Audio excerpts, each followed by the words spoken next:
सुप्रभात विद्यार्थियों आप सबका स्वागत है आपके अपने YouTube channel Hindi classes NCERT and RBSC for मेधावी कौशिक पर। विद्यार्थियों, जैसा कि आपको पता है, हिंदी की शिक्षण विधियाँ और द्वितीय भाषा हिंदी के रूप में जो हिट का मेथड है, और इसके साथ साथ जो है वो अन्य वीडियो वगैरह मैंने द्वारा यूट्यूब पे अपलोड की गई। विद्यार्थियों, मुझे उम्मीद है और मुझे पूरी खुशी है विद्यार्थियों कि आपने सभी वीडियो को देखा, आपको समझ में आया है। जैसा कि कई बार विद्यार्थियों के फ़ोन आए हैं, विद्यार्थियों के मैसेज आए हैं व्हाट्सएप के माध्यम से, सर शिक्षा मनोविज्ञान के बारे में भी आप इस प्रकार से एरो बना के पढ़ाने का प्रयास कीजिए।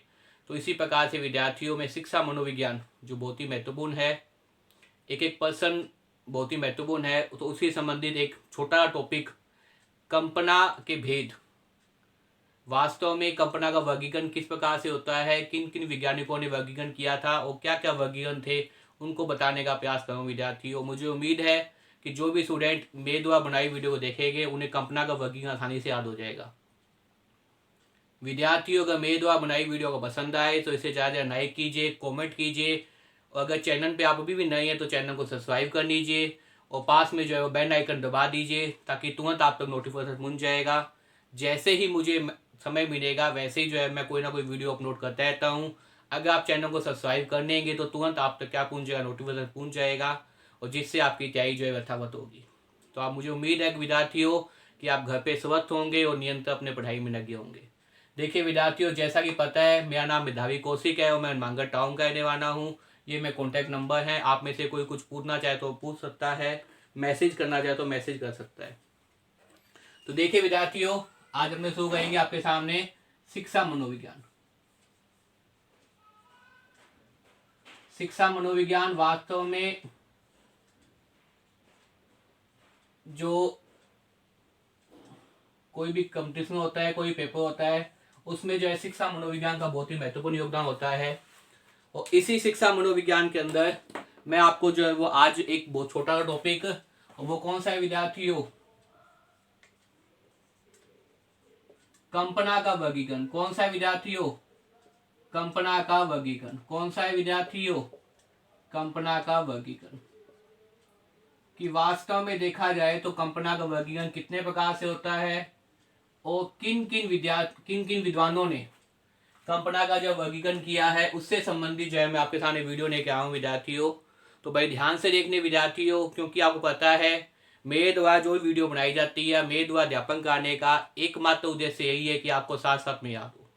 तो जो विद्यार्थी मेरे द्वारा बनाई वीडियो को देख रहे हैं, मुझे उम्मीद है कि जब तक ये वीडियो खत्म होगी आपको कंपना का वर्गीकरण याद हो जाएगा। अगर इसमें से प्रश्न आता है कोई भी तो आप कभी भी गलत नहीं करेंगे। तो देखिए विद्यार्थियों, चालू करते हैं अपने कंपना का वर्गीकरण। सबसे पहले तो विद्यार्थियों, कंपना क्या है। किसी भी चीज के बारे में हम सोचते हैं, कल्पना करते हैं, विचारों का दृष्टिकोण करते हैं, वो क्या कहते हैं, कल्पना करती है। अलग अलग विद्वानों ने बहुत ही ज्यादा जो है वो अलग अलग क्या दिए विद्यार्थियों, परिभाषाएं दी हैं। तो इसी प्रकार से एक विद्वान है आपके सामने, वो कौन से विद्यार्थियों,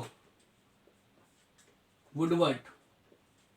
और वुडवर्ड ने कंपना को क्या माना है विद्यार्थियों, मानसिक परिवर्तन माना है। कंपना को क्या माना है विद्यार्थियों, कंपना को, कई बार प्रश्न आई जाएगी, वुडवर्ड ने कंपना को क्या माना है विद्यार्थियों,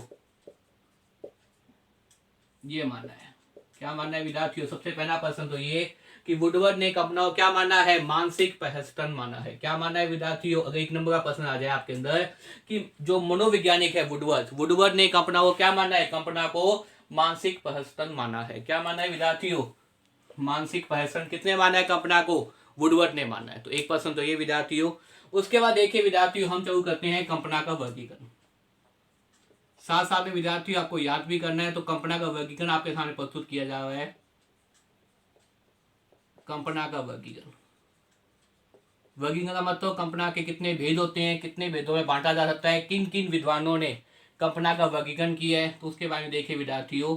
तो सबसे पहले देखिए विद्यार्थियों, कंपना का वर्गीकरण। कंपना का जो वर्गीकरण है मुख्य रूप से जो है वो बात की जाए, दो विद्वानों ने, दो मनोवैज्ञानिकों ने क्या किया है, कंपना का वर्गीकरण किया है। एक तो है आपके सामने कौन है, मेडुगन। दो विद्वानों ने क्या किया विद्यार्थियों, कंपना का वर्गीकरण किया है। एक तो क्या है विद्यार्थियों, मेडुगन का वर्गीकरण। एक मनोवैज्ञानिक है, क्या है विद्यार्थियों, मेडुगन का वर्गीकरण। सबसे पहले तो देखना विद्यार्थियों कंपना का वर्गीकरण, और कंपना का वर्गीकरण जो किया है वो दो मनोवैज्ञानिकों ने किया आपके सामने। एक तो किया है सबसे पहला जो वर्गीकरण है वो किया है आपके सामने मेडुगन का वर्गीकरण, और दूसरा जो वर्गीकरण जो आप पढ़ते हैं विद्यार्थियों वो आपके सामने किसका है, डेवर का वर्गीकरण। किसका है विद्यार्थियों, डेवर का वर्गीकरण, जेम्स डेवर जिसे बोलते हैं। तो कंपना का वर्गीकरण है, कंपना का वर्गीकरण कितने मनोवैज्ञानिकों ने किया है विद्यार्थियों, दो मनोवैज्ञानिकों ने किया है। कितने मनोवैज्ञानिकों ने किया है, दो मनोवैज्ञानिकों ने किया है। और कौन कौन से मनोवैज्ञानिक है, एक का नाम तो क्या है विद्यार्थियों, मेडुगन, क्या नाम है, मेडुगन, और दूसरे का नाम क्या है विद्यार्थियों, डेवर का वर्गीकरण। देखिए विद्यार्थियों कंपना का वर्गीकरण, और कंपना का वर्गीकरण जो है दो मनोवैज्ञानिकों ने किया है आपके सामने। और पहला तो कौन सा है विद्यार्थियों, वो है आपके सामने मेडुगन का वर्गीकरण। कौन है विद्यार्थियों, मेडुगन का वर्गीकरण। दूसरा वर्गीकरण कौन सा है विद्यार्थियों, डेवर का वर्गीकरण। कौन है विद्यार्थियों, जेम्स डेवर का वर्गीकरण। इसके बाद देखिए विद्यार्थियों जो मेडुगन है उसने कंपना का वर्गीकरण कितने प्रकार से किया है, दो प्रकार से किया है। कितने प्रकार से किया है, दो प्रकार का किया है। और जो डेवर है, जेम्स डेवर, उसने कितने प्रकार से किया है कंपना का वर्गीकरण, चार प्रकार से किया है विद्यार्थियों। आपको याद होना चाहिए जो मेडुगन है उन्होंने कंपना का वर्गीकरण कितने प्रकार से किया है, इन्होंने किया है कंपना का वर्गीकरण आपके सामने दो प्रकार का। कितने प्रकार का किया है, दो प्रकार का। और बात की जाए अगर यहाँ जेम्स डेवर की या डेवर का वर्गीकरण, इन्होंने कंपना को कितने प्रकार से माना है, इन्होंने कंपना के जो है वो आपके सामने कितने प्रकार माने विद्यार्थियों, चार प्रकार माने हैं। कितने प्रकार माने विद्यार्थियों, चार प्रकार माने हैं। अब देखिए विद्यार्थियों जहां तक बात की जाए अपने सामने मेडुगन का वर्गीकरण, तो इसने कंपना के कौन कौन से प्रकार माने, एक तो माना है सबसे पहला वर्गीकरण, वो क्या माना है, पुनः उत्पादन कंपना। क्या माना है विद्यार्थियों, पुनः उत्पादन कंपना। सबसे पहला जो वर्गीकरण किया है मेडुगन ने कंपना का, वो क्या किया है विद्यार्थियों, याद कर लीजिए कौन सा किया है, पुनः उत्पादन कंपना। कौन सा किया है विद्यार्थियों, पुनः उत्पादन कंपना। और दूसरा जो इन्होंने माना है वो क्या माना है, उत्पादन कंपना। क्या माना है विद्यार्थियों, उत्पादन कंपना। इस प्रकार से देखिए विद्यार्थियों कि जो मेडुगन है, मेडुगन ने कंपना के दो प्रकार माने हैं। एक तो क्या माना है, पुनः उत्पादन कंपना, एक क्या माना है, उत्पादन कंपना। क्या माना है विद्यार्थियों, उत्पादन कंपना। अब देखिए पुनः उत्पादन कंपना जो होता है विद्यार्थियों, पुनः उत्पादन कंपना, इसका एक अन्य नाम भी आपको याद रखना है। अन्य नाम कौन सा है, वो क्या बोलते हैं, अन्य नाम। अन्य नाम क्या है विद्यार्थियों, सम्मति। और सम्मति का मतलब क्या होती है, यादें। सम्मति का मतलब क्या होती है, यादें होती है। तो अन्य नाम क्या है, अन्य नाम है आपके सामने सम्मति। और सम्मति को हम क्या कह सकते हैं, याद करने के हिसाब से क्या कह सकते हैं, यादें कह सकते हैं। क्या कह सकते हैं विद्यार्थियों, यादें। देखिए विद्यार्थियों कंपना का वर्गीकरण, और कंपना का वर्गीकरण दो प्रकार से किया जाता है। एक तो आपके सामने किया जाता है मेडुगन का वर्गीकरण, और दूसरा डेवर का वर्गीकरण। मेडुगन ने दो प्रकार की कंपना मानी है, कौन कौन सी मानी है, पुनः उत्पादन कंपना, उत्पादन कंपना। कौन सी मानी है, पुनः उत्पादन कंपना, उत्पादन कंपना। और जेम्स डेवर ने क्या किया है, चार प्रकार से वर्गीकरण किया है। अब देखिए पुनः उत्पादन कंपना का अन्य नाम क्या है, सम्मति। और सम्मति को आप याद रख सकते हैं, यादें। क्या आ सकते हैं, यादें। पुनः उत्पादन कंपना का दूसरा नाम क्या है, वो है सम्मति। और सम्मति का मतलब क्या है, यादें। कहने का अभिप्राय ये है विद्यार्थियों कि पूर्व अनुभव, पूर्व अनुभव का मतलब क्या है, पहले के अनुभव। पूर्व अनुभव क्या करते हैं, प्रतिमाओं में हमारे सामने आते हैं। क्या आते हैं विद्यार्थियों, पूर्व अनुभव। पूर्व का मतलब पहले, पूर्व का मतलब क्या था, पहले। पूर्व अनुभव, पूर्व अनुभव क्या आते हैं, प्रतिमाहों में सामने आते हैं। प्रतिमाओं में क्या आते हैं विद्यार्थियों, सामने आते हैं। पूर्व अनुभव, पूर्व अनुभव का मतलब पहले के अनुभव। पहले के अनुभव क्या है, प्रतिभाओं में हमारे सामने आते हैं। पूर्व अनुभव क्या है, प्रतिभाओं में हमारे सामने आते हैं। क्या आते हैं भाई, हमारे सामने आते हैं। क्या से अनुभव भाई, पूर्व अनुभव प्रतिभाओं में हमारे सामने आते हैं। अब देखिए विद्यार्थियों उत्पादक कल्पना जो है, उत्पादन कल्पना, इसको आप इस प्रकार से याद रख सकते हैं। याद रखने के लिए विद्यार्थियों इसको आप एक शब्द याद रखना है, यहाँ पे उत्पादन। क्या याद रखना है विद्यार्थियों, उत्पादन। क्या याद रखना है आपने, उत्पादन याद रखना है। उत्पादन कहने का मतलब है कि पूर्व अनुभव के आधार पर क्या होता है, नवीनता का आधार होता है। पूर्व अनुभवों के आधार पर नवीनता उत्पन्न करना। पूर्व अनुभव के आधार पर क्या करना विद्यार्थियों, नवीनता उत्पन्न करना। पूर्व अनुभवों के आधार पर, पूर्व अनुभवों के आधार पर, पूर्व अनुभव के आधार पर क्या करना भाई, नवीनता अनुभव। पूर्व अनुभव, पूर्व अनुभव का मतलब क्या है, पहले के अनुभव। जो पहले के जो अनुभव है हमारे जीवन के अंदर जितने भी पहले के अनुभव आए हैं, पूर्व अनुभव के आधार पर नवीनता उत्पन्न करना, एक तरह से नवीन चीज उत्पन्न करना, नवीन चीज के बारे में सोचना, वही वास्तव में क्या है, कल्पना करती है। तो पूर्व अनुभव के आधार पर नवीनता को क्या है, आपने उत्पन्न करना। क्या उत्पन्न करना विद्यार्थियों? नवीनता उत्पन्न करना, नवीनता उत्पन्न करना। ये क्या है विद्यार्थियों? उत्पादन कल्पना मानना है। किसने माना है विद्यार्थियों? मेडुगन ने माना है। पुनः उत्पादन कल्पना, पुनः उत्पादन कल्पना का अन्य नाम क्या है? समृद्धि। और समृद्धि को आप याद रख सकते हैं यादें के रूप में। जब यादें के रूप में याद रखेंगे तो आप क्या आएंगे? पूर्व अनुभव प्रतिभाओं में हमारे सामने आते हैं। पूर्व अनुभव क्या आते हैं? प्रतिभाओं में हमारे सामने आते हैं। इसी प्रकार से उत्पादन कल्पना, उत्पादन कल्पना का जो एक आपने याद रखना है, उत्पादन कल्पना के लिए क्या याद रखना है? उत्पादन। उत्पादन का मतलब क्या है? पूर्व अनुभवों के आधार पर नवीनता उत्पन्न करना ही वास्तव में क्या है? कल्पना है। पूर्व अनुभव, जो पूर्व अनुभव का मतलब जो पहले के अनुभव हैं, पहले के जीवन के अंदर व्यक्ति प्रतिबंध क्या लेता रहता है? नई नई सीख, नए नए अनुभव लेता रहता है। तो पूर्व अनुभव के आधार पर नवीनता उत्पन्न करना क्या आएगा आपके सामने? उत्पादन कल्पना के अंदर आएगा। क्या आएगा विद्यार्थी? उत्पादन कल्पना के अंदर आएगा। मुझे उम्मीद है यहां तक आपको याद हो गया होगा। अब देखिए विद्यार्थी, उत्पादक कल्पना, उत्पादक कल्पना को जो मेडुगन है वो पुनः क्या करते हैं? दो भागों में बांट लेते हैं। कौन कौन से? रचनात्मक कल्पना और सृजनात्मक कल्पना। इसके पुनः दो भाग कर देते हैं, दो भेद। कौन कौन से कर देते हैं आपके सामने? एक तो कर देते हैं रचनात्मक कल्पना। क्या कर देते हैं विद्यार्थी? रचनात्मक कल्पना। एक आपके सामने क्या कर देते हैं? सृजनात्मक कल्पना। क्या कर देते हैं विद्यार्थियों? सृजनात्मक कल्पना। देखिए विद्यार्थियों, पुनः उत्पादन कल्पना जो है, पुनः उत्पादन कल्पना को फिर से आगे क्या माना गया है? दो भागों में बांटा गया है। उत्पादन कल्पना को दो भागों में बांटा गया है, एक तो रचनात्मक कल्पना और दूसरा क्या माना गया है? सृजनात्मक कल्पना। एक तो क्या माना गया? रचनात्मक कल्पना माना गया है और दूसरा क्या माना गया है विद्यार्थियों? सृजनात्मक कल्पना। एक तो रचनात्मक कल्पना माना गया, दूसरा क्या माना गया विद्यार्थियों? आपके सामने रचनात्मक कल्पना माना गया। अब देखिए विद्यार्थियों, मैं इसको यहां कर देता हूं। एक तो क्या माना गया आपके सामने? रचनात्मक कल्पना। इसी चीज को मैं यहां लिखा हूं विद्यार्थियों। एक तो माना गया है रचनात्मक कल्पना और दूसरा क्या माना गया है आपके सामने? सृजनात्मक कल्पना। क्या माना गया है विद्यार्थियों? सृजनात्मक। किसके? उत्पादक के। किसके भेद है विद्यार्थियों? ये भेद है आपके सामने उत्पादन कल्पना के। किसके भेद है विद्यार्थियों? उत्पादन कल्पना के। दो भेद हो सकते हैं, एक तो रचनात्मक कल्पना है और दूसरा कौन सा है? सृजनात्मक कल्पना है। रचनात्मक कल्पना का मतलब क्या होता है विद्यार्थियों? भौतिक वस्तुओं की रचना करना। और सृजनात्मक मतलब क्या है? अभौतिक वस्तुओं की रचना करना। सृजनात्मक कल्पना मतलब क्या है? अगर पूछा जाए कि सृजनात्मक कल्पना क्या है मेडुगन के अनुसार, तो सृजनात्मक कल्पना क्या है विद्यार्थियों? भौतिक वस्तुओं की रचना करना। क्या है विद्यार्थियों? भौतिक वस्तुओं की रचना करना। क्या है?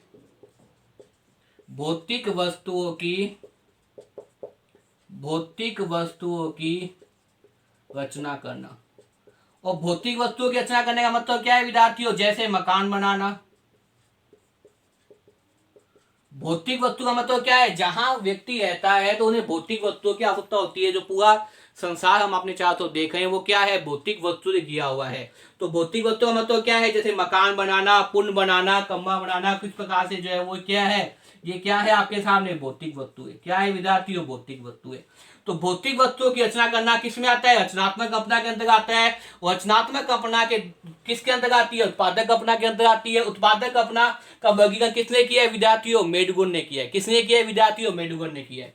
अब देखिए विद्यार्थियों, बात की जाए अगर आपके सामने सृजनात्मक कल्पना की हो। सृजनात्मक कल्पना का मतलब क्या होता है विद्यार्थियों? अभौतिक वस्तुओं का निर्माण करना। अभौतिक वस्तुओं का निर्माण करना। किसका निर्माण करना? अभौतिक वस्तुओं का निर्माण करना। अभौतिक वस्तु का क्या करना विद्यार्थियों? निर्माण करना। और अभौतिक वस्तु कौन सी होती है? जैसे नाटक बनाना, फिल्म बनाना, ये क्या है विद्यार्थियों? अभौतिक वस्तु है। जैसे फिल्म बनाना और जैसे क्या करना विद्यार्थियों? नाटक बनाना, ये क्या है? अभौतिक वस्तुओं के अंतर्गत आते हैं। तो मुझे उम्मीद है विद्यार्थियों आपको मेडुगन का वर्गीकरण समझ में आ गया होगा। देखिए कल्पना के दो प्रकार के वर्गीकरण होते हैं, दो प्रकार के मनोवैज्ञानिकों ने वर्गीकरण किया है। एक तो किया आपके सामने मेडुगन का वर्गीकरण और दूसरा है डेवर का वर्गीकरण। सबसे पहले मैंने आपको बताया मेडुगन का वर्गीकरण, और मेडुगन के वर्गीकरण के अंदर कल्पना के मुख्य रूप से क्या है? दो भेद है। कौन कौन से? पुनः उत्पादन कल्पना और उसके साथ में कौन सा है विद्यार्थियों? उत्पादक कल्पना। अब देखिए पुनः उत्पादन कल्पना का मतलब क्या है, सम्मति। याद रखिए कि पूर्व अनुभव प्रतिभाओं में हमारे सामने आती हैं। पूर्व अनुभव क्या है, प्रतिभाओं में हमारे सामने आते हैं। इसी प्रकार से आप देखिए उत्पादन कल्पना का मतलब क्या है, उत्पादन से याद रखिए उत्पादन का मतलब क्या होता है, पूर्व अनुभव में नवीनता लाना। पूर्व अनुभव में क्या लाना, नवीनता लाना। अब देखिए इस प्रकार से जो है वो उत्पादक कल्पना उनके पूरे दो भेद कर सकते हैं। कौन कौन से कर सकते हैं आपके सामने, एक तो रचनात्मक कल्पना और दूसरा कौन सा करते हैं, सृजनात्मक कल्पना। रचनात्मक कल्पना मतलब क्या है, भौतिक वस्तु का निर्माण। रचनात्मक वस्तु का निर्माण मतलब क्या है, भौतिक वस्तु का निर्माण। और सृजनात्मक कल्पना का मतलब क्या है, अभौतिक वस्तु का निर्माण। अभौतिक वस्तु का निर्माण। अब देखिए विद्यार्थियों, रचनात्मक कल्पना के अंदर क्या आएगा, भौतिक वस्तु का निर्माण। और भौतिक वस्तु का मतलब क्या है, जो हमारा चारों तरफ का जो संसार है वो क्या है, भौतिक वस्तु से घिरा हुआ है। तो मकान बनाना, सड़कें बनाना, नहर बनाना, पुल बनाना, ये सब किस में आएंगे, ये आपके सामने क्या आएंगे, भौतिक वस्तु के अंदर आएंगे। अब अगर बात की जाए सृजनात्मक और सृजन का मतलब क्या होता है, नवीनता। सृजन करना, निर्माण करना मतलब क्या, नाटक बनाना, फिल्म बनाना, ये कब किस में आएंगे सृजनात्मक कल्पना के अंदर आएंगे। और सृजनात्मक मतलब क्या है, अभौतिक वस्तु का निर्माण। क्या है विद्यार्थियों, अभौतिक वस्तु का निर्माण। मुझे उम्मीद है विद्यार्थियों किस प्रकार से मेडुगन का वर्गीकरण आपको याद हो गया होगा, क्योंकि आपको पता है एक ही उद्देश्य पढ़ाने का, वो क्या है, साथ साथ में आपको याद हो। तो देखिए मेडुगन का वर्गीकरण, और मेडुगन का वर्गीकरण कितने प्रकार से, दो प्रकार से किया जाता है। कितने प्रकार से किया जाता है, दो प्रकार से। एक तो पुनः उत्पादन कल्पना, उत्पादन कल्पना, पुनः उत्पादन कल्पना, उत्पादन कल्पना। और पुनः उत्पादन कल्पना का क्या मतलब है, सम्मति। और सम्मति का मतलब क्या है, यादें। सम्मति का मतलब क्या है, यादें। यादें का मतलब क्या है, पूर्व मतलब पहले के अनुभव को प्रतिमाओं में हमारे सामने आते हैं। पहले के अनुभव क्या है, प्रतिमाओं में हमारे सामने आते हैं। इसी प्रकार से देखिए उत्पादक कल्पना, उत्पादक कल्पना के अंदर आप लोग याद रखना है उत्पादन। उत्पादन का मतलब क्या होता है, पूर्व अनुभव के आधार पर नवीनता उत्पन्न करना। पूर्व अनुभव के आधार पर क्या करना विद्यार्थियों, नवीनता उत्पन्न करना, नवीन सोच रखना, नवीन दृष्टिकोण रखना। पुनः उत्पादन, उत्पादक जो कल्पना होते हैं उनके पुनः दो भेद किए मेडुगन ने। कौन कौन से किए, एक तो किया है रचनात्मक कल्पना। कौन सा किया है विद्यार्थियों, रचनात्मक कल्पना। और दूसरा कौन सा किया है, सृजनात्मक कल्पना। एक तो किया रचनात्मक कल्पना और दूसरा कौन सा किया है, सृजनात्मक कल्पना। अब देखिए रचनात्मक कल्पना का मतलब क्या है, भौतिक वस्तुओं की रचना करना। रचनात्मक कल्पना मतलब क्या है, भौतिक वस्तुओं की रचना करना। और सृजनात्मक अपना मतलब क्या है, अभौतिक वस्तुओं का निर्माण करना। सृजनात्मक अपना मतलब क्या है, अभौतिक वस्तुओं का निर्माण करना। अब भौतिक वस्तु का मतलब क्या है, ये जो संसार है जिसे हम देख रहे हैं, दृश्यमान संसार, इसमें सारी चीजें क्या है, भौतिक वस्तुएं है। तो सड़कें बनाना, पुल बनाना, मकान बनाना, विद्यालय बनाना, किसी भी खेल सामग्री का निर्माण करना, ये सब क्या है, भौतिक वस्तुओं के अंतर्गत आएंगे। तो आप कह सकते हैं मकान बनाना, पुल बनाना, ये सब क्या है, रचनात्मक अपना। इसी प्रकार से सृजनात्मक अपना का मतलब क्या है विद्यार्थियों, अभौतिक वस्तु का निर्माण करना। क्या करना विद्यार्थियों, अभौतिक वस्तु का निर्माण करना। अभौतिक वस्तु के अंदर क्या आ जाएगी, फिल्म बनाना, नाटक बनाना, इस प्रकार से जो है कहानी बनाना, लिखना, कहानी, कविता लिखना, कहानी का निर्माण करना, ये सब क्या है, सृजन। और सृजन का मतलब ही क्या है विद्यार्थियों, देखा जाए तो सृजन का मतलब क्या होता है, निर्माण करना, कोई ना कोई रचना करना। सृजन का मतलब जैसे कवि जो है वो सृजनशील होते हैं, फिल्म का क्या होते हैं, सृजनशील होते हैं। जो फिल्म का है, जो कवि है, वो सब चीजें जो रचनाओं पर या फिल्म जो निर्माण की जाती है, कहानी लिखने वाला लेखक जो कहानी लिखता है, कविता लिखने वाला कवि है, वो किसका उपयोग करता है विद्यार्थियों, वो करता है कल्पना का उपयोग करता है। किसका करता है विद्यार्थियों, कल्पना का उपयोग करता है। तभी तो वो ऐसी चीजें कर देता है, कभी तो ऐसी चीज नहीं देता है। ये जो चीजें होती है, जैसे आप रामायण पढ़ रहे हैं, सभी लोग रामायण पढ़ते हैं, राम के बारे में पढ़ते हैं, रावण के बारे में पढ़ते हैं आपके सामने। लेकिन अगर देखा जाए तो तुलसीदास ने जो रामायण लिखी थी उसमें एक आदर्श प्रस्तुत किया था। राम थे या नहीं ये अभी भी एक प्रसंग है कि हम भगवान की पूजा करते हैं कि वास्तव में भगवान है या नहीं, किसी ने नहीं देखे। लेकिन एक आदर्श प्रस्तुत कर दिया कि राम में इतने सारे गुण थे जो आज एक आधा गुण भी किसी में नहीं मिल पाता। आदर्श पुत्र वो था, आदर्श पति वो था, आदर्श भाई वो था, हर चीज आदर्श राजा वो था। तो राम क्या था, एक आदर्श राजा था। राम था तभी किसकी निर्माण हुआ, किसकी कल्पना हुई, रावण की हुई। राम था तभी रावण की कल्पना हुई, रावण था तभी राम की कल्पना हुई। तो ये जो चीजें आप देख रहे हैं इस प्रकार से कृष्ण का अवतार होना, राम का अवतार होना, ये सब क्या है, कल्पना पे ही आधारित है, वास्तविकता से बहुत दूर है। वास्तव में थे या नहीं थे इस पे भी एक बात चल रही है, क्योंकि वो एक आदर्श पात्र समाज में चाहिए थे, इसलिए क्या किया है, वास्तव में देखा जाए तो तुलसीदास जी ने रामचरितमानस में राम के रूप में एक आदर्श पात्र की हमारे सामने कल्पना की है। तो वो क्या है, तो कवि जो करता है वो क्या है, सृजन। सृजन का मतलब निर्माण करना, कल्पना करना।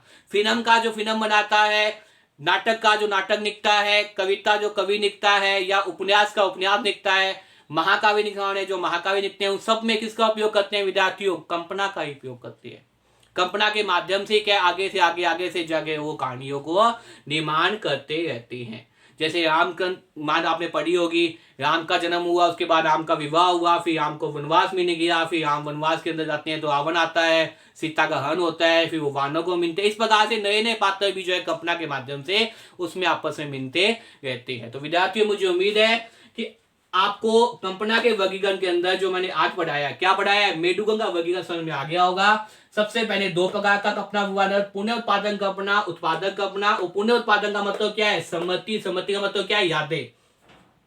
पहले के अनुभव प्रतिमाओं में हमारे सामने आते हैं। उत्पादन का मतलब उत्पादन से लेंगे, याद रखना। उत्पादन का मतलब क्या हो जाएगा, पूर्व अनुभव के आधार पर नवीनता उत्पन्न करना, नवीन चीज, नवीन कल्पना करना, कोई नवीन चीज सोचना, वही क्या है, पुनः उत्पादक कल्पना। उत्पादन कल्पना के फिर आगे दो भेद कहेंगे, कौन कौन से कहेंगे, रचनात्मक कल्पना और सृजनात्मक कल्पना। और रचनात्मक कल्पना मतलब क्या है, भौतिक वस्तुओं की रचना। किसकी रचना, भौतिक वस्तुओं की रचना। और सृजनात्मक कल्पना मतलब क्या होगा, अभौतिक वस्तुओं की रचना। अभौतिक वस्तु की रचना। और भौतिक वस्तु का मतलब क्या है, मकान बनाना, पुल बनाना। और अभौतिक का मतलब फिल्म बनाना और नाटक बनाना। विद्यार्थियों मुझे उम्मीद है कि शिक्षा मनोविज्ञान के अंदर जो कल्पना का वर्गीकरण मैंने आपको कहा है आपको याद हो गया होगा, क्योंकि मेरा उद्देश्य है कि साथ साथ में आपको याद हो। इस भाग के अंदर मैंने आपको एक ही वर्गीकरण बताया है, मेडगुण का वर्गीकरण। इसका अगला भाग जो मैं लेके आऊंगा उसमें बताऊंगा आपको डेवर का वर्गीकरण। डेवर ने 4 प्रकार कौन से माने हैं, उन 4 प्रकार के अंदर आगे किस प्रकार से आगे कल्पना के भेद किए हैं, उसको मैं एक अगले भाग में समझाऊंगा।